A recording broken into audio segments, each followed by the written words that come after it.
Now, before I start this video, I should probably note that the majority of the people who come to watch it won't be those interested in Formula 1, but those party channel patriots who will give a go to anything. So I should probably explain the tenets of what I'm talking about to those who aren't versed in F1, and welcome anyone who might be who's come to look at my idea. Thank you for giving it the time of day. Formula 1 cars are little racy things that go vroom vroom, and to go vroom vroom effectively around corners they need downforce. That's achieved through mainly, at this stage anyway, front and rear wings. A usual byproduct of creating downforce, because it's the way you create downforce with wings, is drag, which slows a car down. So essentially, in order to speed a car up, we have the drag reduction system, which under a certain context of rules is a little flap in the rear wing which opens in very specific mandated locations on the track. And at the moment during races when a car is within 1 second of the car in front of it. Now there's been a bit of controversy over whether it's a good idea. I think it's a good idea, but I think there's a lot better a way to go about it just in the way that it is awarded to people. Now currently the issues people have with DRS is that it makes overtaking too easy, and in a way somehow overtaking the main exciting part of racing, other than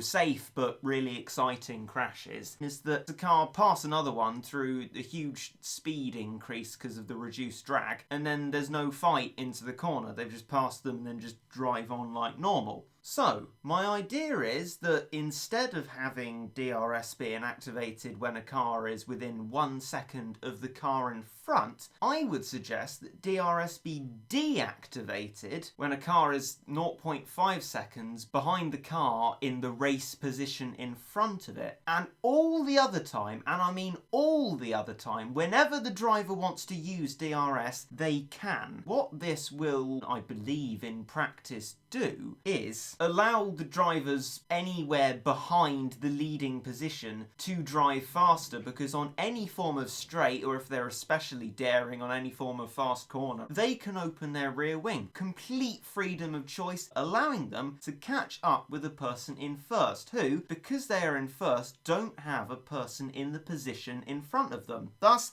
their wing is always closed. That means they cannot use back markers, which are, for those viewers who don't know, the cars that run at the back of the field, Williams at the moment mostly, who cars tend to lap during the course of a race. You no longer, as the leading car, be able to use your DRS on them because they're not in a position in front of you. What this will do then is speed up everybody behind the leading car and allow cars to bunch up and race properly, because when the car in second, for example, here is my imaginary car, opens its flap, because it can whenever it wants to, because it wants to catch up with the car 20 seconds in front of it, it can theoretically do that quite easily, rather than a 20-second gap being maintained and the race being won by a huge boring margin. When that car reaches the car in front of it, the DRS turns off, and so then they are racing with that car. Thus, they both have their rear wings closed. Then, the next car is faster, bunches up with them, and so eventually, unless a car is catastrophically slow and off the pace, all the cars will bunch up together and will promote really close and interesting racing that isn't aided by DRS, instead brought about by DRS. But actually, the DRS has absolutely no part in the racing, which means it can be wheel-to-wheel exciting and not done through an enhanced slipstream effect on a straight. Tell me what you think about my idea, and we can talk and maybe improve it, and then tell other people about it, and then take over the world with our DRS.